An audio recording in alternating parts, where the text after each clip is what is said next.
Welcome into CBS News 24/7. I'm Juliette Goodrich. Stocks on a wild ride this Monday after President Trump doubles down on tariffs. We'll tell you what it means for prices at the pump and your groceries. Plus, President Trump sitting down with Israeli Prime Minister Benjamin Netanyahu inside today's high-stakes meeting at the White House.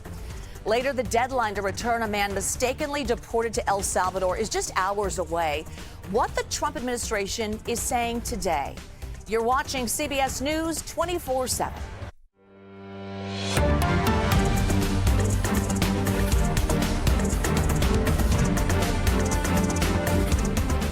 President Trump and Israeli Prime Minister Benjamin Netanyahu meeting in the Oval Office just moments ago to discuss both Israeli military operations in Gaza and tariffs. So Netanyahu said they would work with the U.S. on a trade deal. So let's take a listen. We will eliminate the trade deficit with the United States. We intend to do it very quickly. We think it's doable. And we're going to also eliminate trade barriers, a variety of trade barriers that have been put up unnecessarily.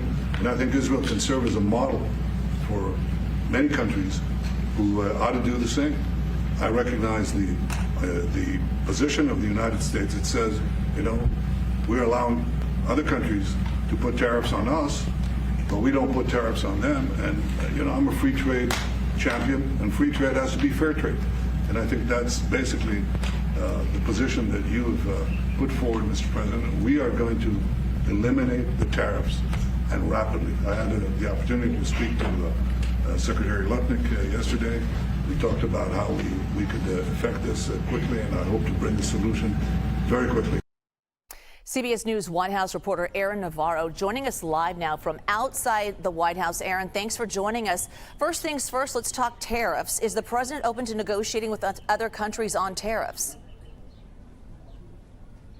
Yeah, in this meeting that, as far as I know, is still ongoing, President Trump really signaled that tariff negotiations is a possibility, but so is keeping tariffs on certain countries such as China and the European Union. Specifically, an interesting moment when it comes to the European Union. They had offered to eliminate tariffs on cars from the U.S. if the U.S., matches them. Trump was asked, is that enough to kind of withdraw his tariff threat? The president said it is not. In general, Trump really stood by this tariff war that he is launching, saying he's not looking at any sort of temporary day pause on tariffs, and said, quote, we have one shot at this, and talked again about his intention behind the tariffs, which is to bring more manufacturing back into the United States. And we heard today President Trump says he'll hold direct talks with Iran. So what do we know? Yeah, this is big, incredibly notable. President Trump announced direct talks this Saturday, quote, with almost the highest level of officials. Notable in the sense that it is direct talks. There are no intermediary countries kind of facilitating the conversation this weekend. We have sound of Trump talking about this. Take a listen to what he had to say. We're having direct talks with Iran, and they've started. It'll go on Saturday. We have a very big meeting, and we'll see what can happen. And I think everybody agrees that doing a deal would be preferable to doing the obvious. And the obvious is not something that I want to be involved with, or frankly, that Israel wants to be involved with if they can avoid it. So we're going to see if we can avoid it. But it's getting to be very dangerous territory. And hopefully those talks will be successful. And I think it would be in Iran's best interest if they are successful. We hope that's going to happen. The purpose behind these talks, President Trump kind of laid out, was about a deal to either restrict or completely eliminate Iran's nuclear capabilities. And President Trump at one point said, quote, if these talks are not successful, then Iran is, quote, in great danger. So we did learn that Trump did hold a joint phone call with French, Egyptian, and Jordanian leaders ahead of this meeting with Netanyahu. So what did they talk about?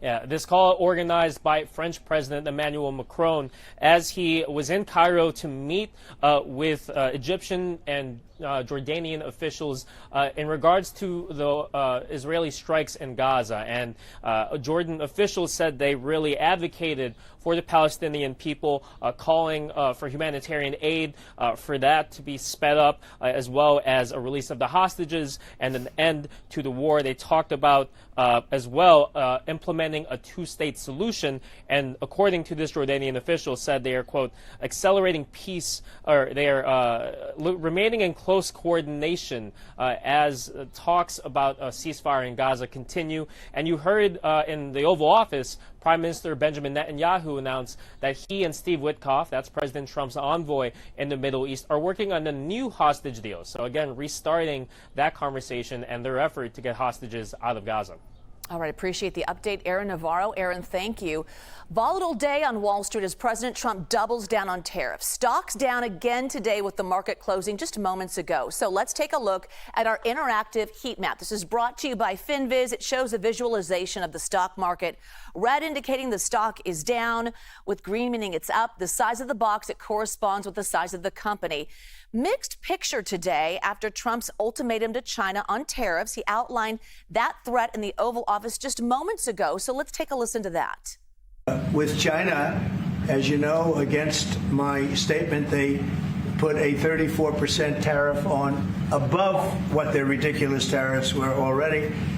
And I said, if that tariff isn't removed by tomorrow at 12 o'clock, we're putting a 50% tariff on above the tariffs that we put on. CBS News Money Watch correspondent Kelly O'Grady joining us now. Hi, Kelly. Let's first talk about this escalation with China and what it would mean if there is an escalation in the tariffs. Well, a couple of things, Jules. One, it would mean that goods would be even more expensive than they were going to be for consumers in the U.S. here, because if the U.S. are going to slap a higher tariff, an additional 50% on top of what was already there, that is likely going to get passed down to the consumer once businesses pay for that. I mean, it would be really difficult for a business to essentially swallow and eat that entire tariff. Now, a couple of other things. We saw this on Friday when China slapped the retaliatory tariff that the president was just mentioning on the U.S. And it's really about this escalating trade war. I mean, it was a signal that they are looking to fight, that they're not looking to negotiate. And even over the weekend, we heard them kind of close the door, essentially, on further negotiations. And so all of this, I highlight the escalating trade war because you see some of that anxiety popping up in the markets, but really, what's at the heart of that anxiety is you could end up not just in a global trade war, but a potential global economic slowdown. So kind of two things, more immediate, higher prices for Americans, but also that larger global economic picture, Jules. Yeah, absolutely. So walk us through the turmoil in the stock market, if you will. Well, let's get on the roller coaster together, Jules, because it certainly had its ups and downs today. So I mentioned just a second ago that messaging from China over the weekend that they were planning to walk away from negotiations, that they were closing the door on that. That is why you saw pre-market trading so deeply in the red. And in fact, when markets opened this morning, we were down close to 1,700 points in the Dow at one point. And so that was really based on, oh, wow, we're going to get an escalating trade war. But if you look at the chart of where the Dow went today, you will see this quick little green spike right around midday. And that was because there was a report that turned out to be false, that there was going to potentially be a 90-day pause for negotiations with all of these tariffs. Investors got really excited. Then the White House came and said that report is false and mentioned those higher tariffs on China that we just talked about. And that's where you saw things solidly in the red, essentially, for the rest of the day. So really, you can see the short term, this and that, this, this news coming out, that news coming out, it really moves investor sentiment. And that is because investors, Jules, they are looking at the short term. They are not looking at the long term here. They are looking at when a company comes out in an earnings report in a couple of weeks here. We're going to get back into earnings season. If they are saying tariffs are going to make their profits less, they're going to make their revenue less, they're going to make consumers spend less, investors don't want to be around during that time. So all of the short-term news, that's what is causing the market volatility. Yeah, and you can just see how investors are hanging on every single word as we are holding on to your wisdom as well. And before we go, let's talk about oil prices. Yes, so they have actually reached the lowest level since 2021. What does that mean? We're at the lowest level since really in the thick of the pandemic. Now, that is likely good news for gas prices as we're going into the summer. But more broadly, two things are happening here. One, the countries that make up OPEC or OPEC Plus, they are actually deciding to increase production. And so when there's more oil in the market, the price goes down. But more specifically, why you've seen this drop over the past couple of days is this concern that there's going to be a global economic slowdown because of tariffs. And why you see that in oil is when there's a lot of activity, there's a lot of production, there's a lot of manufacturing, there's a lot of demand, and you need a lot of oil. When that goes down, just like it did in the pandemic, that's when you need less oil and the price of oil drops, Jules. As always, Kelly O'Grady, thank you so much.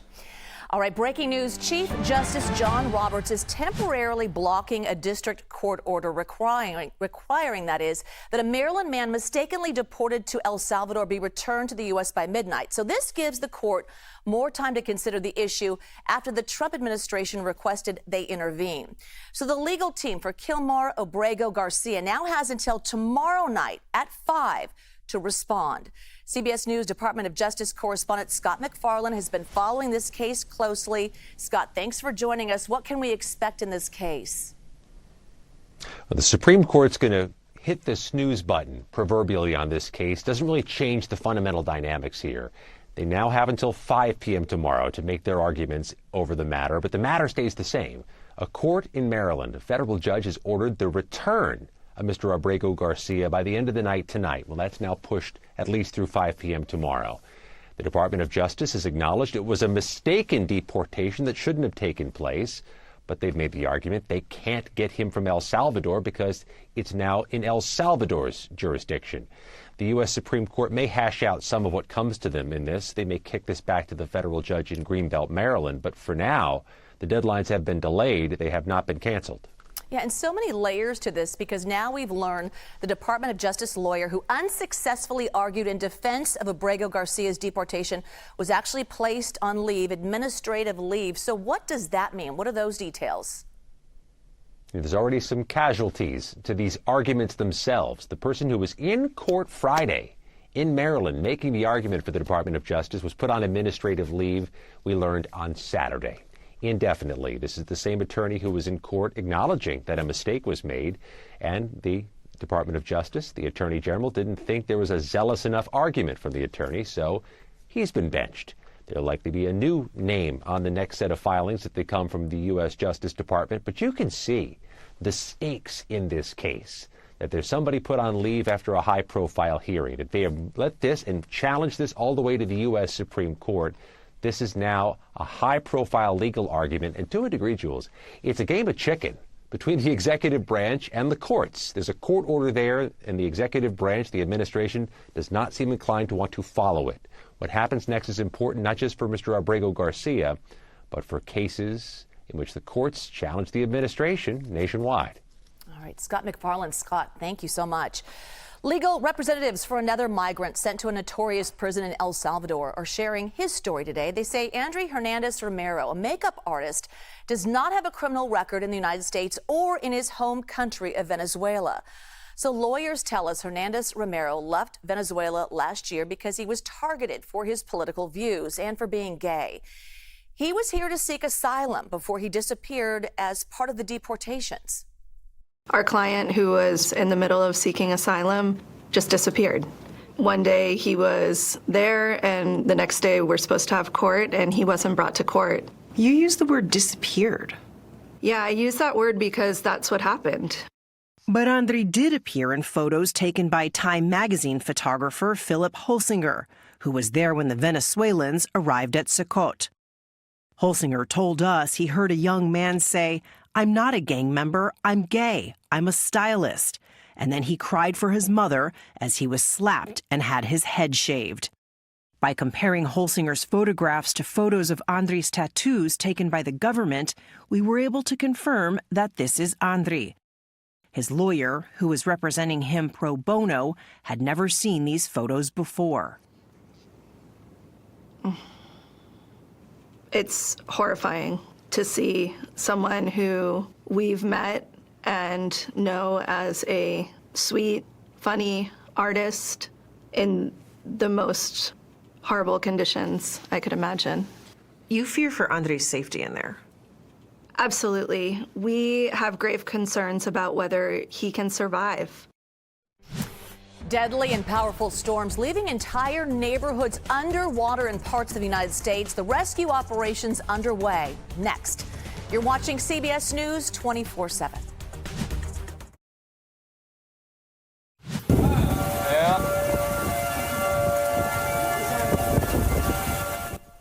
Tornado warning sirens ringing over the weekend in Kentucky as heavy rain battered communities. In Mercer County, officials say they could run out of water by tonight because of flooding and its impact on the county's water supply. Severe weather in the South and Midwest is being blamed for killing at least 20 people. Search and rescue teams have been going door to door in badly flooded areas. Parts of Arkansas and Kentucky got up to 16 inches of rain the past few days. So CBS News national correspondent Dave Malkoff is in northeastern Arkansas, where he saw firsthand how evacuation by boat was the only option for so many people. This is Nebraska Task Force 1 on duty 8 hours away from home in flooded northern Arkansas. Basically everything besides from these trees, none of that water is supposed to be there. As part of a FEMA team, their job is to help local officials. The levee we want to check on is right through here. Brady Papik made sure the levee was holding. I guess so. Maybe there's a house, it looks like right here. Then the sheriff's department was concerned about this house. It was clear. This team rolls out with special equipment and training anywhere in the country at a moment's notice. It mirrors our profession as firefighters. That's what we do. This is just at a big national level. The extensive flooding spread into nearby states. This house floated down the Kentucky River. In Frankfort, Kentucky, the water level surpassed 48 feet overnight, challenging the record set in 1978. The rushing waters inundated homes and businesses. The owner of one basement repair service is now the one in need. I never thought in a million years I'd be the one needing saving. Over the weekend, severe winds and tornadoes struck other parts of the southeast, like this twister in northern Mississippi that blew through Blue Springs, battering farms and tearing off the roofs of homes while toppling multiple trees.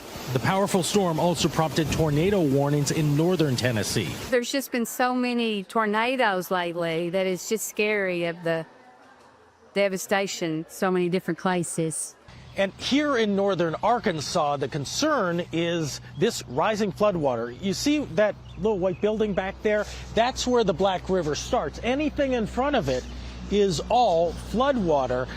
This is only expected to go up for the next couple days, possibly crest on Wednesday. But then the rising floodwater could be an issue for the rest of the week. Dave Malkoff, CBS News, Pocahontas, Arkansas. Dave Malkoff, thank you. So the storm is moving east. So here is a live look right now at Raleigh, North Carolina, where severe thunderstorms will move through parts of the state.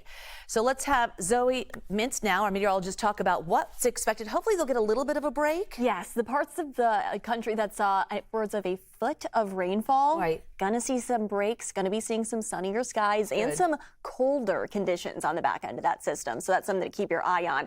As over the past week, since April 1st, 14 to 15 inches of rain fell across parts of western Kentucky. It was the rainiest 4-day period on record for the western parts of the state. And again, that was as that very strong storm system was just sitting over the Mississippi Valley in the Midwest for, again, the past several days. That system, though, is getting pushed across the eastern half of the United States now, getting pushed towards the East Coast as a cold weather system. A northerly system will be making its way in across the United States. And you notice on the back end of this system, is very cold air. It's bringing snow. Yes, so it's literally freezing as that storm system makes its way across the northern part of the country. But for that line of storms that's currently making its way across the southeast, that's what we're concerned about when it comes to tornado threats. There actually was already a confirmed tornado near Tallahassee, and this system does have the potential with all of that energy to produce more tornadoes as it continues to track its way east. Let's take a look at that. There is a tornado watch in effect throughout this evening, again, from Florida all the way up to South Carolina, as we are going to continue to see more potential for strong thunderstorms throughout the next several hours. This storm system, again, it's spanning all the way across the country, but the Carolinas and down to Florida has that best potential of severe weather. You could see any one of those little pockets along that leading edge of the storm system has that potential to become tornadic, to have damaging winds and large hail upwards of 1 inch in diameter. So keep that in mind. It will continue through this evening before a bulk of that storm system makes its way off the coast. And by late tonight, that's when the colder air will be arriving. But we'll be watching the secondary storm system that's already beginning to form across the Rockies and the northern plains, and that will be bringing more potential for rain by the time that we step out later this upcoming week. So, Jules, there is good news. They'll be able to pick up the pieces, dry out over the next, I would say, 48 hours or so. But we're already tracking more rain on the way, which is not good news when it comes to those river levels that are still on the up and up in that major stage. Yeah, and we're going to give another look at some other areas. Thank you so much, Zoe. Let's take a look at some other storm damage around the country. We begin in Frankfort, Kentucky, where they're expecting record flooding. So here's Megan Matthews from our CBS affiliate in Louisville. Many of the residents in the neighborhood surrounding the Kentucky River, like Haley Close, are preparing for the worst. Obviously, we didn't really sleep much last night trying to keep an eye on things, and then we woke up this morning and it was at our back porch and had to make the drastic decision to get out while we could. Close lives on Taylor Avenue, where on Saturday many residents assumed they were safe. Now, search and rescue teams from as far as North Carolina are knocking on their doors, telling them it's time to evacuate. We don't really have an option. At the end of the day, like I've told him, whatever's left in this house, it can be replaced, but me, him, and the dogs, like it can't. We take you to Texas now. Heavy rains lead to the Nix Creek just overflowing, leaving more than 60 people displaced. Reporter Andrew Wellman has the details from Texarkana. The city emergency management personnel came and got a bunch of evacuees that didn't have anywhere else to go from the Sterling Crest apartments, loaded them onto buses, and they made a stop at Salvation Army where they dropped off as many people as they were able to accommodate, and then they went on down the road to Randy Sam's. And so we pretty much split the total in half. With the help of the Salvation Army and Randy Sam's, 45 residents have been relocated to their facilities. Residents of the apartments not only lost their homes but suffered massive damage to their property. With the heavy rain expected to continue, the Sterling Crest apartments could see more flooding.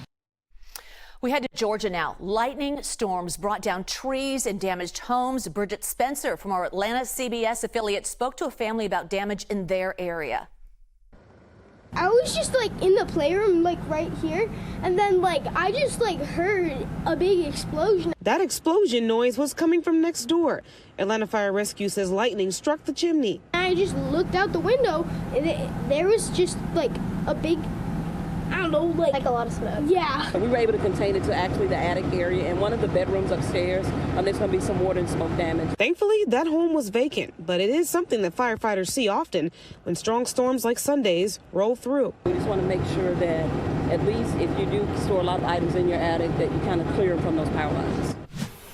On to Arizona, we have an update on the Doomsday mom. We're talking about Lori Vallow Daybell representing herself today in a new murder trial after already being convicted of killing her 2 children. Opening statements began today where she is accused of conspiring to kill her 4th husband. CBS News reporter Andres Gutierrez has the details. The state in their opening statements told the jury that text messages, phone records, and witnesses all suggest that Lori Vallow Daybell and her late brother had been planning to kill Charles Vallow for quite some time. Prosecutors allege Lori and Alex Koch planned the killing so Lori could collect Charles's life insurance money and get Social Security benefits. But before he died, Charles changed his policy so Lori wouldn't be able to get the money, which she didn't find out until after his death. Lori and Alex claimed Charles was possessed by an evil spirit spirit. They used these beliefs along with ideas from Lori's partner and her now fifth husband, Chad Daybell, to justify killing Charles. On the morning of the shooting in July 2019, Lori took Charles's phone to keep him from leaving the house, and Alex shot him twice. Police say the scene was staged to look like self-defense, but evidence showed that the shooting was planned. Lori Daybell, who has pleaded not guilty in this case, is expected to give her opening statement later this afternoon. I'm Andres Gutierrez in Phoenix. Now back to you. New security measures in place for a district track meet in Texas after a teen athlete was stabbed to death at a meeting in Frisco, north of Dallas. CBS News Texas has been following this story, so here's some of their coverage from earlier today. Our Trevor Sahaki is live outside Lobo Stadium this morning. So, Trevor, what's security looking like today? Well, much more security than we understood that there was last week, Karen. Last week, the district says there were security officers and a clear bag policy. It was unclear if there were metal detectors or really anything more than just those two things. This time around, they have increased all kinds of security. There's a very noticeable law enforcement presence here on the grounds. It looks like even more security than spectators. The district says there are additional officers from Little Elm and Frisco police departments on site, along with stadium security staff and school administration. Security is checking all bags of student athletes, staff, spectators, and media. Also, there's a metal detector everyone has to go through, no matter who you are. As we mentioned, this comes less than a week after police say 17-year-old Carmelo Anthony from Centennial High School stabbed Memorial High's Austin Metcalf after an argument. And just a couple hours ago, Anthony's attorney sent out a statement urging the public not to judge before all the facts are presented. They wrote, quote, "This will certainly be a long road ahead, and during this challenging time, we ask for prayers for both families, and we ask for your patience and respect for the legal process as we seek the truth." And Anthony is in jail on a $1 million bond. His lawyers say they're going to work to reduce that. Live in Little Elm, Trevor Sahaki, CBS News, Texas. We follow our map to Hawaii, where the man accused of trying to kill his wife on a hiking trail pleaded not guilty to an attempted murder charge. That man is a Maui anesthesiologist. His wife says that he pushed her toward the edge of a cliff during a hike in Honolulu last month before trying to inject her with a syringe and then hitting her in the head with a rock. 2 other nearby hikers called 911. If convicted, the husband could face life in prison. Let's jump to Brooklyn, where 4 young girls are now in the hospital with serious stab wounds. Police say an 11-year-old girl called 911 yesterday morning to say her uncle had been stabbed by her siblings. When officers arrived, they found a man holding a meat cleaver. When he refused to drop the weapon, officers shot and wounded him. He's now in critical condition. All 4 girls are expected to survive. All right, let's go to Indiana, where a train fell from an overpass after being derailed. It happened last night near the east side of Indianapolis. 4 of the fallen train cars were empty, but 2 carried cornstarch, so you can see it all there, just spilled on the ground. Fortunately, no one was hurt. The cause of the incident is still under investigation. And finally, in Oregon, photos show a plane that crashed into a bay after overshooting the runway. That happened in the morning of Coos Bay, about 2-hour drive from Eugene. All 5 people on board, the pilot and 4 passengers, they made it out of the water. They are expected to be okay. Public safety crews now working on removing the aircraft from the bay.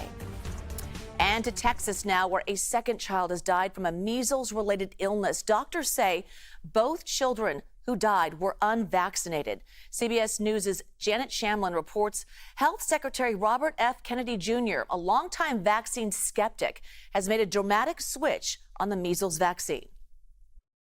Another child dying from measles in a rural West Texas Mennonite community. Family and friends gathering Sunday for the funeral of an 8-year-old girl. The Texas Health Department confirming the child's death. Health Secretary Robert F. Kennedy Jr. attended the service. Kennedy, for the first time, expressing support for the measles vaccine. In a tweet saying, "The most effective way to prevent the spread of measles is the MMR vaccine." He said he is working with Texas health officials to control the outbreak. It comes as Kennedy has faced widespread criticism for suggesting alternative treatments, like vitamin A and cod liver oil. Doctors say those will not prevent measles. The secretary is one of the leading proponents of the myth that these vaccines cause autism. And so for him to be acknowledging that one of the most important tools we have to curb this outbreak is vaccination is really important here. The 2 deaths are more than the U.S. has seen from the highly contagious disease in more than 2 decades. Measles are generally preventable through a 2-course vaccine. There are now 642 confirmed cases across 22 states, 499 of those in Texas, including more than half a dozen cases at a daycare in Lubbock. We have 7 cases within that daycare, in addition to multiple children that are currently under investigation. Doctors say the 8-year-old girl died from measles pulmonary failure. She was unvaccinated and had no other health conditions. Janet Shamlian, CBS News, Lubbock. A roller coaster ride on Wall Street as President Trump announces more tariffs on China. The impact to small business and your wallet. Next. You're watching CBS News 24/7.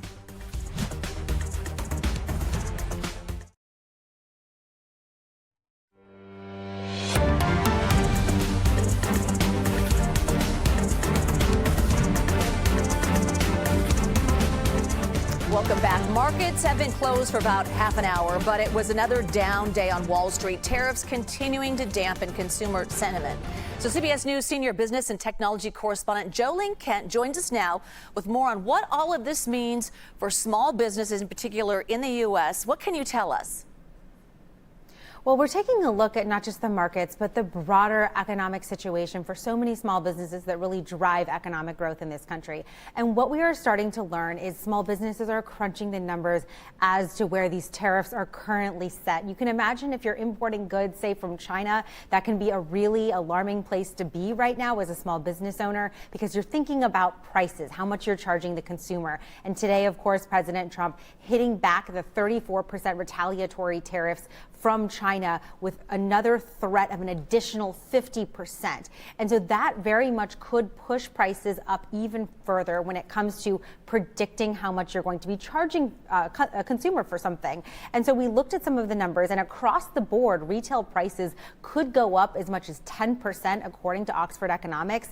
And another survey from Harvard Business School is now showing that small and medium-sized businesses, 40% of them predict that they will experience a drop in sales due to tariffs. So the overall picture here for so many places of employment, in addition to places that are selling you stuff, are feeling this uncertainty, and they're looking for clarity as to what is happening. You saw the Dow there dropping just under 1% today, stemming some of the more dramatic losses we saw at the end of last week, but still a lot of uncertainty out there on the market.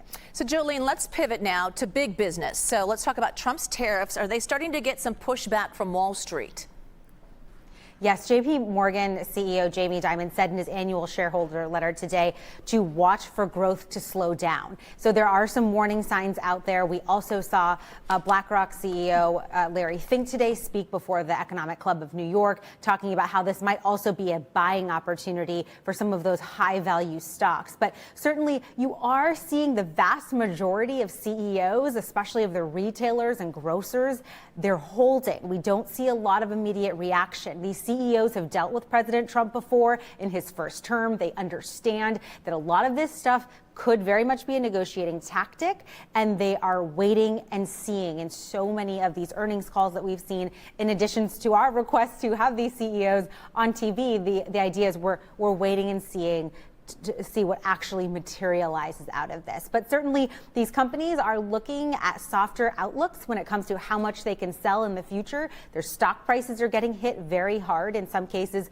those who are very well exposed to China. We're talking about Nvidia, Apple, and many of those kinds of companies. So certainly, behind the scenes, the CEOs are really making phone calls and they are looking at the bigger picture. But in terms of what they're saying publicly, we've seen a lot of hedging so far. But of course, today, JP Morgan CEO Jamie Dimon coming out and waving the red flag when it comes to growth.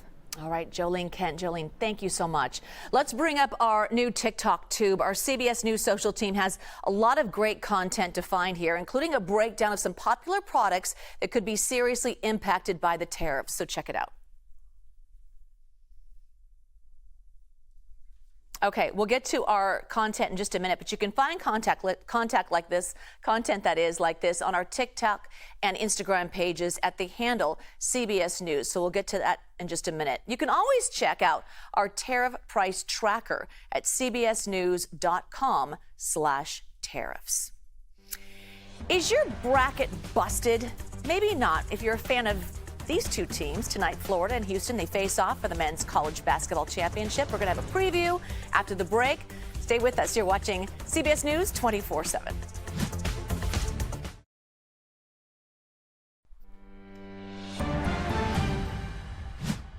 For a record-extending 12th time, the UConn Huskies are the women's NCAA basketball national champions. UConn destroyed the reigning champs, the South Carolina Gamecocks, 82-59. It was a complete team effort to earn that crown. Aussie Fudd led the charge for the Huskies, scoring 24 points on the way to earning Final Four MVP. For superstar Paige Bueckers, this championship was the missing piece to one of the best college careers in history. And then Coach Gino Auriemma, who has led the Huskies to all 12 titles, says winning this one was special. Oh, sometimes you go to training camp and you look around and you go, wow, I think we have a championship team here. And I've certainly been in that situation. I don't think that was the case this year because we were incorporating so many new faces that we struggled a little bit to find, our rhythm and our chemistry and our belief in each other and trust in each other and all the things that you need to win at this level. And tonight, men's college basketball, it takes center stage with the national championship game between the Florida Gators and the Houston Cougars. CBS News correspondent Omar Villafranca has a preview of the battle between two college titans. Two teams are left standing in the NCAA men's college basketball championship. Florida Gators will square off against the University of Houston Cougars. Both teams have All-Americans. Both are 1 seeds. Both teams shoot the three-pointer great, play great perimeter defense. Florida likes to run a little bit. Houston likes to slow it down. You also have the tale of two coaches. You have Todd Golden on one side with Florida, the young coach, old school Kelvin Sampson for Houston. Should be a 40-minute fight tonight to decide who is the best team in the land. Tip-off is at 7:50. We'll have all the highlights, but also keep in mind, we want to see who's going to be the most valuable player, but we all want to see the final montage at the end, the one shining moment montage that everybody tunes into. So we'll have all the highlights later on. Back to you. Can't wait. You can watch the NCAA men's basketball title game at 8:50 p.m. Eastern on CBS and streaming on Paramount+. For those who need more basketball in their lives, we head to Colorado now, where CBS News' Sarah Horbakowitz introduces us to another team always on the move. These nice shot are the sounds of March. Popping the three. And in Denver, Colorado, you can also expect to hear the clash of titanium. We play basketball hard. You can put us up against probably an NBA team, and in our chairs, we've got a chance. Meet Dan Hendricks and the rest of the Denver Rolling Nuggets, Colorado's national wheelchair basketball team. Most people have two hands to use when they're playing basketball. Well, that's also what we're using for our legs, too. So as we're trying to propel ourselves forward, back, move around, we're also catching the ball, shooting the ball, passing the ball. While players may pick and roll with ease, this year the team will have to miss out on nationals, still feeling effects from the pandemic. We lost some sponsorships, we lost a lot of participation, so it set the program back several years. And right now we're really recruiting hard to try to regain the team. Turning to teaching and creating the only kids practice team in the state. Jackson, it kind of gave me a realization that I'm not the only one, and that I'm kind of like, I have a group and I have people that I can be around and then just be myself. After a car accident in 2023, Lucy began using a wheelchair. She found the Nuggets a few months later and never stopped moving. They didn't really know what lay ahead for me and if I was ever going to be able to play on the playground with them. But I think after I found a basketball team and other sports that I really love, I was kind of like, okay, I'm okay. I can still do all these things. Switch it. Watch out, And I know there's a lot more adults, children out there with disabilities that could benefit from playing sports. We want to bring the whole community together. And you can still count on Lucy for that Cinderella story. I'm like, okay, ready for the Paralympics or something. Like, let's do this. Sarah Horbakowitz, CBS News, Denver. At the White House earlier, President Trump welcomed the Los Angeles Dodgers to celebrate last year's World Series championship. Trump praised the Dodgers' victory over the New York Yankees, saying he tuned in to watch. I'm thrilled to welcome to the White House and very special people, actually, very talented people, the 2024 World Series champion, the Los Angeles Dodgers.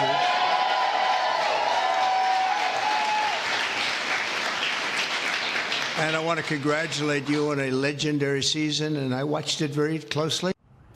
Like everyone else these days, Trump is a fan of Dodgers star Shohei Ohtani, giving him a special shout out and inviting the team to see the Oval Office. That's the sounds of emotional hockey fans rejoicing last night for one player, Alex Ovechkin of the Washington Capitals. He scored his 895th career goal against the New York Islanders, breaking the record hockey legend Wayne Gretzky held since 1994. Gretzky attended the game and spoke at a ceremony afterwards, saying he promised to be the first person to shake his hand when he broke the record. A spectacular show caught on video from space. We have the bird's eye view you won't want to miss next. You're watching CBS News 24/7. Welcome back to CBS News 24/7. You're looking at video just in now of Israeli Prime Minister Benjamin Netanyahu leaving the Oval Office just moments ago after a meeting with President Trump to discuss both Israeli military operations in Gaza and tariffs. The two shaking hands there, as you can see. And as you can see, him leaving the Oval Office, and this video just happening moments ago. All right, let's get to some other headlines around the world now. 30 people are dead in the latest round of strikes on the Gaza Strip, with 2 killed after a strike on a media tent outside of a hospital. The Israeli military saying it was targeting a Hamas militant posing as a journalist. The new offensive is aimed at pressuring Hamas to release the remaining 59 hostages. 24 of them are still believed to be alive. The death toll following a massive earthquake in Myanmar last week is now above 3,500, with another 5,000 reported injured and more than 200 still missing. The full scale of the damage is still hard to assess completely. Several roads and bridges are severely damaged, with many areas still without power. Pope Francis made a surprise visit to St. Peter's Square yesterday, waving at crowds attending a mass. Gatherers reported his voice sounded stronger than it did 2 weeks ago when he spoke to well-wishers outside the hospital. Visitors were thrilled to see the Pope in good spirits. Pope Francis spent 5 weeks in the hospital after multiple life-threatening infections, including pneumonia. He was released 2 weeks ago. All right, take a look at this jaw-dropping video from our monitors. So this is the Aurora Lights. Wow, captured by an astronaut currently on board the International Space Station. ISS astronauts regularly, they post this kind of thing, including bird's eye views of the Earth and other daily routines in outer space. Wow. All right, let's turn to TV. Last night's season finale of the HBO series The White Lotus has everyone talking. One of this season's stars, Walton Goggins, told CBS Mornings he had to keep the ending a secret. We're not going to tell you, but he had to keep it secret for more than a year. All of us, kind of being out in the world, had to had the good fortune of listen to people tell us their version of the story out on the street. Some of them got very close, but no one guessed it. No one guessed it. White Lotus has been renewed for a 4th season, but creator Mike White hasn't revealed where it will take place.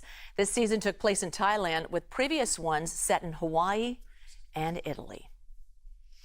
America Decides with Major Garrett is next. More on the impact of President Trump's tariffs on the stock market, plus Sunday morning national correspondent Robert Costas' interview with Senator Bernie Sanders. The top issues Democrats are rallying behind. You are watching CBS News 24/7.